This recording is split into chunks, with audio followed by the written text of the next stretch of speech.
지금부터 이제 아주 환한 LED 모니터가 뒤에 이렇게 비춰집니다. 제가 좀 젊었을 때 이렇게 나왔었더라면 훨씬 더 좋았을 텐데, 제가 개척하고 가장 많이 읽은 성경이 시편인 것 같습니다. 매일매일 시편 말씀을 읽으면서 그 시편 말씀에 있는 삶을 살아가면서 온갖 때로는 힘들고 때로는 감사하고 기쁘고 또는 정말 눈물겹도록 아프고 이런 모든 삶의 애환이나 모든 것들이 시편 안에 다 있습니다. 이 시편은 다른 성경에 비해서 그 장수가 굉장히 많습니다. 150편이라고 하는 많은 분량으로 되어 있어요. 근데 이 150편, 다른 것은 1장, 2장 이렇게 말하지만 이 시편은 1편, 2편 이렇게 말합니다. 그리고 이 시편에는 아주 독특한 특색이 있습니다. 그 위에 보면 표제라는 것이 있어요. 그래서 그 표제에 보면 여러 가지 이렇게 제목처럼 써져 있는 게 있습니다. 오늘 우리가 읽은 이 본문에도 표제가 있습니다. 거기에 보면 뭐라고 써 있습니까? 다윗의 시, 유다 광야에 있을 때. 이 시편을 읽을 때 우리는 이 표제를 한 번쯤 반드시 읽어볼 필요가 있습니다. 그냥 지나치지 말고 좀 관심 있게 볼 이유가 있는 것은 이것이 누구의 시며 또 어떤 배경에서 이 시가 쓰여졌는가를 이 표제에 기록을 했습니다. 그러니까 이 시편 63편은 표제에 있는 것처럼 다윗의 시, 유다 광야에 있을 때 다윗과 유다 광야라고 하는 이 연계성이 있습니다. 그런 관계가 있습니다. 사람마다 다 어떤 장소와 관계가 있어요. 연재국 목사 주중교회 하면 금방 연관이 되죠. 어떤 사람이든지 자기가 기억할 만한 그런 특별한 장소가 있습니다. 이 다윗에게 있어서 유다 광야라고 하는 것은 다윗의 인생에 가장 힘들고 고통스러웠을 때 그때 지냈던 곳이 광야입니다. 유다 광야입니다. 그래서 다윗이 이 유다 광야를 떠올리면 매우 힘들고 고통스러웠던 곳, 아마 그렇게 그 유다 광야가 떠오를 것입니다. 저희 고향에 그 마을을 끼고 긴 산이 아주 얕은 언덕 같은 얕은 산이 길게 이렇게 쭉 뻗어 있었습니다. 그래서 대부분의 우리 마을 사람들의 논밭이 그 앞이나 아니면 그 산언덕 너머에 밭들이 이렇게 있었어요. 제가 어렸을 적에 저희 어머니에게 들은 이야기입니다. 저희 어머님이 협심증이 있었고 이 심장으로 인해서 많이 고생을 하셨는데 그것 때문에 제가 나중에 크고 난 뒤에 그 옛날 이야기를 들었습니다. 시집 온 지 얼마 안 돼서 제가 아주 어렸을 적에 어느 날 이렇게 저희 어머니 혼자 집에 있는데 먹구름이 끼면서 갑자기 비가 내리기 시작했습니다. 그래서 시골에는 그 당시에는 소를 다 아침에 풀을 뜯을 수 있도록 밖에다 내다 메어놓고 옵니다. 근데 이제 비가 오니까 소를 데리러 가야 되잖아요. 젊은 세대기 소를 데리러 그 산 언덕을 올라갔습니다. 산등성이에 막 올라서는 그 순간에 번개가 꽉 하고 쳤습니다. 바로 지척에서. 여러분, 천둥 소리가 얼마나 큽니까? 벼락 치는 소리가 얼마나 요란합니까? 멀리서도 아니라 아주 가까운 곳에서 벼락이 딱 떨어지는데 불이 번쩍하면서 그 벼락 치는 소리를 들으면서 제 어머님이 깜짝 놀랐습니다. 그래서 넘어졌다는 것. 얼마나 무서웠을까요? 다리가 후들후들거리고 심장 박동 소리가 들릴 만큼 그렇게 심장이 뛰었을 겁니다. 그 후로 그 산등성이만 오르면 그때 생각이 났던 겁니다. 벼락이 떨어지던 그 엄청난 소리와 함께 벼락이 떨어지는 무서운 광경이 떠오른 거죠. 또 밭이 하필이면 그 산등성이를 넘어가야 되니까 밭에 일할 수밖에 없는, 시골에서는 여름 되면 밭에 가서 일할 수밖에 없는 상황이라 그 밭을 가려면 반드시 그 산등성이를 지나가야 됩니다. 거기를 지나갈 때마다 그때 그 번개치던 두려운 생각들이 떠올랐을 것입니다. 이렇게 어떤 장소는 무언가를 떠오르게 합니다. 다윗에게 있어서 이 유다 광야는 무엇이 떠올랐을까요? 다윗이 사울 왕에게 쫓겨 다닐 때 그때 숨었던 곳이 유다 광야입니다. 그곳에 숨어서 군사들을 불어서 다윗을 죽이려고 포위망을 좁혀올 때 다윗은 거기 숨어서 숨을 죽이며 긴장하고 불안하며 숨어 살아야 했습니다. 얼마나 불안한 삶을 살았을까요? 그랬던 광야, 유다 광야입니다. 그리고 나중에 다윗이 왕이 되었습니다. 왕이 된 이후에도 이 유다 광야의 경험이 있습니다. 그 경험 역시도 좋은 경험이 아닙니다. 다윗의 아들 압살롬이 반란을 일으켰습니다. 다른 사람도 아닌 자기 아들이 반란을 일으켜서 그 아들에게 쫓겨서 도망간 곳이 유다 광야입니다. 그 유다 광야에 가서 다윗이 얼마나 많은 생각들을 했을까요?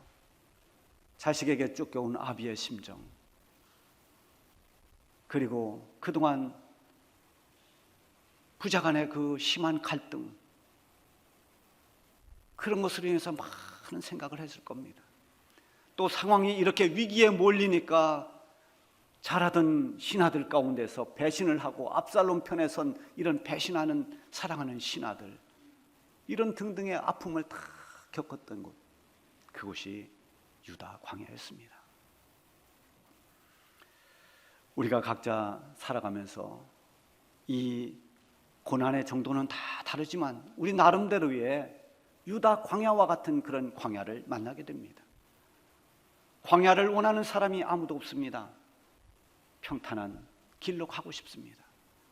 그런데 우리의 생각과 상관없이 우리가 사는 인생길에는 이런 유다 광야 같은 피하고 싶은, 만나고 싶지 않는 유다 광야를 만나게 됩니다. 분명한 것은 그럼에도 불구하고 하나님께서는 이런 유다 광야와 같은 고난을 통해서 우리를 연단한다고 하는 것입니다. 우리를 훈련시키십니다. 우리를 그 광야 한복판에서 하나님의 사람으로 만드십니다. 그곳에서 하나님을 더 가까이 만나게 하십니다. 그 광야 같은 고난의 자리에서 믿음의 눈이 열리게 하시기도 하고, 영적인 눈이 환하게 열려서 하나님의 넓은 세상을 볼 수 있는 영안이 열리게 하는 것도 광야입니다.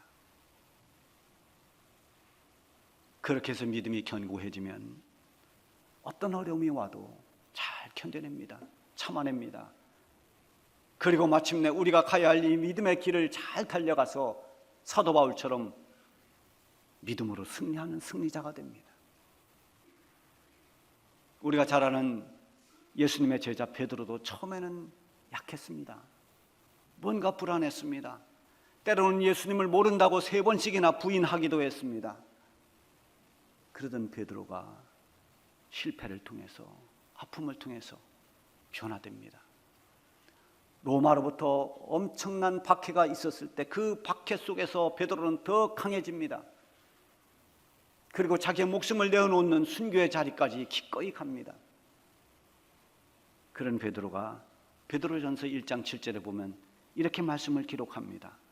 너희 믿음의 시련이 불로 연단하여도 없어질 금보다 더 귀하여 예수 그리스도께서 나타나실 때 영광과 존귀를 얻게 하려 함이라. 칭찬과 존귀와 영광, 이것을 얻게 하려 합니다.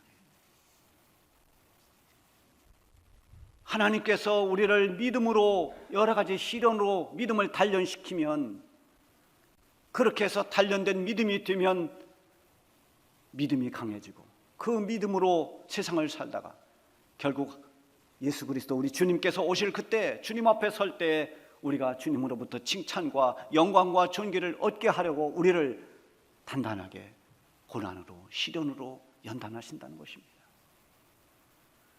그러므로 우리가 광야를 너무 두려워하거나 회피할 필요가 없습니다. 다윗이 다윗 되는 데는 화려한 날 때문이 아니라 광야의 고통이 있었기 때문에 그 시련을 극복하고 일어섰기 때문에 다윗 왕 같은 그런 믿음의 사람이 탄생한 것입니다. 때로는 고난이 우리를 유익하게 합니다. 고난을 통과해야 우리의 믿음이 온전해지기도 합니다. 어떤 사람이 경험한 이야기인데요, 이 사람이 나비에 대해서 관심이 참 많아서 애벌레 때부터 계속 관찰을 했습니다. 이 애벌레가 어느 정도 되면 고치가 되죠. 자기 몸을 돌돌 말아서 고치가 됩니다. 그 안에서 어느 정도 이렇게 자라죠. 그리고 이제 거기서 나오면 나비가 되는데, 그 고치를 뚫고 나오는 그 과정이 굉장히 힘이 듭니다. 그걸 지켜보니까 이 고치 속에서 나오려고 몸부림을 칩니다. 조그만 구멍이 있는데 거기로 나오려고 애를 씁니다. 보기가 애처로웠습니다. 그래서 안 되겠다, 내가라도 좀 도와줘야 되겠다 해서 가위를 가져다가 구멍을 크게 탁 잘랐습니다. 그래서 구멍을 크게 내줬더니 쑥 빠져나왔습니다. 근데 문제는 그 다음부터였어요. 이 나비가 날지를 못하는 겁니다. 몸부림치고 고통 속에서 거기를 뚫고 나오는 그 고난의 과정, 그 연단의 과정을 거치지 않으면 날개를 펴고 저 창공을 날 수 있는 나비가 되지 못하는 것입니다. 그 뚫고 나오는 고난이 날 수 있는 나비로 만드는 거죠.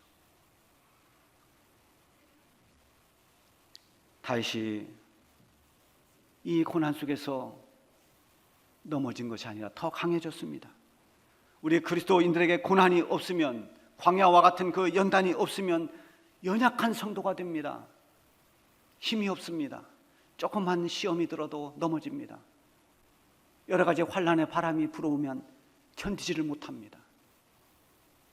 조금 누가 무슨 소리만 해도 돌아섭니다. 너무너무 약해지는 겁니다. 고난이라고 하는, 또 시련이라고 하는 그 연단을 잘 통과해야 됩니다. 다윗이 이 광야에서 고난을 겪으면서 얻은 유익이 무엇인가? 하나님을 사모하게 됐다는 것입니다. 내가 너무 힘이 드니까, 고난이 있으니까 그 고난 속에서 하나님을 바라보는 겁니다. 하나님을 갈망하는 겁니다. 하나님, 저를 도와주세요. 하나님, 저를 붙잡아 주세요. 하나님을 목마르게 찾는 것입니다. 그래서 1절에 보면 하나님이여 주는 나의 하나님이시라. 내가 간절히 주를 찾되 물이 없어 마르고 황폐한 땅에서 내 영혼이 주를 갈망하며 내 육체가 주를 앙모하나이다. 이러면 초원에 사는 동물들이 대이동을 하는 때가 있잖아요. 그 이유는 두 가지입니다. 하나는 먹입니다. 풀이 없으면 풀이 많은 초원을 찾아서 거기가 수십 리든 수백 리든 이동을 합니다. 초식동물들이 쭉 풀을 찾아서 이동하면 또 그 초식동물을 잡아먹는 육식동물들도 같이 따라서 움직입니다. 그리고 또 하나 이유는 물입니다. 물이 없으면, 가뭄이 들면 물이 있는 웅덩이나 물이 있는 곳을 찾아서 아무리 먼 곳이라도 물을 찾아갑니다. 물을 찾아가는 동안 얼마나 목이 마르겠습니까? 물을 마시지 못할 때 사람이든 짐승이든 다 견디지 못하는 겁니다. 다윗이 얼마나 주님을 갈망했는가? 마치 물이 없어서 황폐한 땅에서 물을 찾는 것처럼 그렇게 주님을 갈망하고 내 육체가 주를 그렇게 앙모한다고 말했습니다. 만일 다윗이 편안한 보금자리에서 아무 일 없이 안전하게 지냈다면 하나님을 그렇게 사모했을까요? 여러분들이 매일 어떤 어려움도 없이 내가 기도하며 몸부림치며 하나님을 붙잡고 씨름하는 그 연단이 없으면 하나님을 그렇게 찾을까요? 광야의 고난이 다윗으로 하여금 하나님을 찾도록 했고 하나님을 사모하게 했고, 그렇게 해서 하나님을 만나는 축복의 자리까지 이르게 됩니다. 잠언 8장 17절에 보면 나를 사랑하는 자들이 나의 사랑을 입고 나를 간절히 찾는 자들이 나를 만날 것이니라. 하나님을 만나는 사람들이 누굽니까? 하나님을 간절히 찾는 사람들입니다. 시편 107편 9절에 보면 그가 사모하는 영혼에게 만족을 주시며 줄인 영혼에게 좋은 것으로 채워주심이로다. 아멘. 사모하는 영혼을 하나님은 만족하게 하시고 목마른 심정으로 주님을 찾고 주님을 바라보는 영혼들에게 좋은 것으로 채워주신다고 했습니다. 다윗은 광야의 연단을 통해서 하나님을 가까이 했고 하나님을 사모하면서 하나님께서 채워주시는 하늘의 은혜와 그 많은 위로를 받았습니다. 세상에서 얻을 수 없는 기쁨을 얻었고 세상에서 맛볼 수 없는 평안을 맛보았습니다. 하나님의 권능과 영광을 보는 것이 얼마나 감격스럽고 하나님의 사랑을 받는다는 것이 얼마나 귀한 것인지를 체험한 곳이 광야입니다. 2절에 보면 내가 주의 영광과 권능을 보기 위하여 이와 같이 성소에서 주를 바라보았나이다. 하나님을 예배하면서 하나님의 영광을 본다는 것은 감격입니다. 신령과 진정으로 예배 드리는 곳에는 하나님의 영광이 있습니다. 하나님의 임재와 하나님의 권능이 나타납니다. 하나님의 영광, 하나님의 권능, 이것은 별도로 있는 것이 아닙니다. 거룩하신 하나님을 만나면 그 하나님으로부터 하나님의 영광이 나타나고 하나님으로부터 권능이 임하게 되는 것입니다. 예배를 형식으로 생각해서는 안 됩니다. 예배 가운데 하나님의 임재하심이 있습니다. 예배를 드리며 하나님을 사모하고 말씀을 갈망할 때 하나님의 영광을 보게 되고 하나님의 권능을 경험할 수 있게 되는 것입니다. 그래서 예배하는 가운데 악한 영들이 물러가고 우리를 사로잡고 있던 잘못된 생각들, 악한 생각들이 떠나가기도 하고 우리 육체의 병이 낫기도 하고 우리 마음의 상처와 아픔들이 치료받기도 하고 하나님의 은혜로 우리의 영이 새로워지는 이런 역사들이 일어나는 것입니다. 이것이 바로 예배를 통해서 임하는 하나님의 임재와 하나님의 영광과 권능을 증명하는 것입니다. 이어서 다윗은 3절에 이렇게 말합니다. 주의 인자하심이 생명보다 나음으로 내 입술이 주를 찬양할 것이라. 주의 인자하심이 생명보다 낫다. 때 이 인자하심, 헤세드라고 하는 것은 하나님의 자비, 하나님 사랑 이런 걸 말합니다. 하나님의 사랑이 내 생명보다 더 낫습니다. 이 말을 의역한다면 내가 하나님의 사랑을 받고 있다면 나는 생명도 아깝지 않습니다. 내 생명보다도 더 소중한 것은 하나님께서 지금 나를 사랑한다는 것입니다. 이런 의미죠. 우리가 어떤 상황에 놓여 있더라도 아니 내 생명이 끝나는 그 순간을 맞는다 하더라도 하나님의 인자하심이 나를 감싸고 있다면 하나님의 사랑이 나를 붙잡고 계시다면 그 사랑이 얼마나 소중한 것입니까? 우리가 이제 3월 달에 주님의 십자가를 생각하면서 부를 3월의 찬양이 있습니다. 거기에 예배 전에 우리가 불렀습니다만 가사에 보면 그 사랑 얼마나 아름다운지 그 사랑 얼마나 나를 부욕해 하는지 그 사랑 얼마나 크고 놀라운지를 그 사랑 얼마나 나를 감격하게 하는지 주님의 사랑을 알면 우리는 감격합니다. 아무리 깊은 고난 속에서도 하나님의 사랑을 확신하고 그 사랑을 깨닫고 감격하는 사람에게는 광야도 하나님과 동행하는 곳이 되고 깊은 감옥도 하나님을 찬송하는 장소가 됩니다. 다윗은 이제 하나님의 영광을 보고 하나님의 사랑을 깨달으면서 유다 광야가 불행하고 어두운 시련의 자리가 아닌 하나님과 동행하는 자리요 하나님께 감사하고 하나님을 찬양하는 곳이 되었습니다. 4절에 보면 이름으로 나의 평생의 주를 송축하며 주의 이름으로 말미암아 나의 손을 들리이다. 5절에도 골수와 기름진 것을 먹음과 같이 나의 영혼이 만족할 것이라. 나의 입이 기쁜 입술로 주를 찬송하리로다. 다윗이 이 유대 광야에서 그 황폐한 곳에서 주님을 갈망하고 주님을 앙망하면서 하나님을 만났습니다. 하나님의 권능을 보았고 하나님의 사랑을 알았습니다.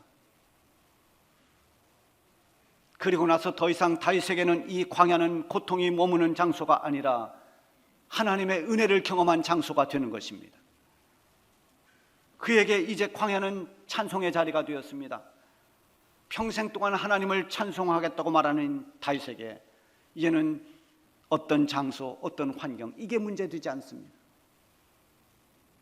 그야말로 주님이 함께하면 그것으로 만족하는 것입니다. 우리가 자주 부르는 찬송, 높은 산이 거친 들이 초막이나 궁궐이나 내 주 예수 모신 곳이 그 어디나 하늘나라. 초막이 됐든 궁궐이 됐든 어느 곳이 됐든 주님과 함께 있는 곳, 주님을 모신 곳, 그곳이 하늘나라라고 고백하는 것입니다. 이제 다윗에게 중요한 것은 고난이 있느냐 없느냐가 아닙니다. 하루하루 하나님의 말씀을 붙잡고 사는 것, 어디에서나 하나님과 동행하는 것이었습니다. 그래서 그는 하루를 마치는 시간에 주님을 기억하면서 잠자리에 듭니다. 그리고 하루를 여는 새벽에 일어나 주의 말씀을 읊조리며 주의 말씀을 묵상하고 되새기며 하루를 엽니다. 6절에 보면 내가 침상에서 주를 기억하며 새벽에 주의 말씀을 작은 소리로 읊조릴 때에 하오리니. 우리 이제 내일부터 한 주간 또 새벽 기도회를 합니다. 부흥회를 앞두고 이곳에서 은혜를 받기 위해서 준비하는, 아니 어쩌면 또 하나의 은혜가 되는 그런 특별 새벽 기도회가 될 것입니다. 새벽마다 주시는 그 말씀이 여러분들에게 영의 양식이 돼서 하루를 하나님과 동행하며 은혜로운 하루를 살 수 있는 그런 은혜가 있기를 바랍니다. 침상에서 주를 기억하고 새벽에 주의 말씀을 읊조린 다윗처럼 하루를 열고 하루를 다듬이 주님과 함께하는 그런 축복이 되기를 바랍니다. 결국 다윗이 이 유다 광야에서 하나님을 앙모하며 하나님을 만나고 나서 얻은 결론이 있습니다. 그것이 오늘 본문 마지막 절 7절입니다. 주는 나의 도움이 되셨습니다. 내가 주의 날개 그늘에서 즐겁게 부르리이다. 위험에 처했을 때 그 위험으로부터 나를 지켜주시고 보호해 주셨음을 주의 날개라고 표현했습니다. 주의 날개는 주님이 고난 중에도 내 영혼을 지켜주시고 내게 은혜를 주시는 것을 말합니다. 하나님을 사모하고 찾고 도움을 구한 사람들의 고백은 다 같습니다. 하나님은 나의 도움이시다. 시편 46편 1절에 보면 하나님은 우리의 피난처시요 힘이시니 환난 날에 만날 큰 도움이시라. 시편 121편 1절 2절에도 보면 내가 산을 향하여 눈을 들리라. 나의 도움이 어디서 올꼬? 나의 도움이 천지를 지으신 여호와에게서로다. 그렇습니다. 우리의 도움은 하나님으로부터 오는 것입니다. 하나님은 여전히 지금도 우리를 도우십니다. 이제 우리는 사순절을 맞게 됩니다. 이미 사순절에 접어들었습니다. 우리 주님께서 이 땅에 오셔서 십자가를 지시기까지 많은 고난을 겪었습니다. 결국 주님이 고난을 받으신 것은 우리를 위한 고난이었습니다. 죄 가운데 빠져있는 우리를 건지시고 우리를 구원해 주시려고 우리를 도우시는 주님의 사랑의 손길이었습니다. 아무도 나를 도와줄 수 없을 때, 정말 깊은 고난이 수렁에 빠져서 손을 내밀 때, 그때 우리를 도와주실 수 있는 분이 바로 우리 주님이십니다. 주님은 언제나 우리의 도움이십니다. 마지막까지 우리를 도와주실 분은 주님밖에 없습니다. 우리가 생명 다할 때까지, 마지막 호흡 끊어질 그때까지 우리 영혼을 돌보시고 도와주실 분이 우리 주님이십니다. 어떤 상황에서도 주님을 사모하고 주님을 의지하고 주님의 손을 굳게 붙잡으시길 바랍니다. 우리를 도우시는 주님으로 인해서 다윗처럼 우리도 평생 동안 하나님을 찬송하며 살게 될 것입니다.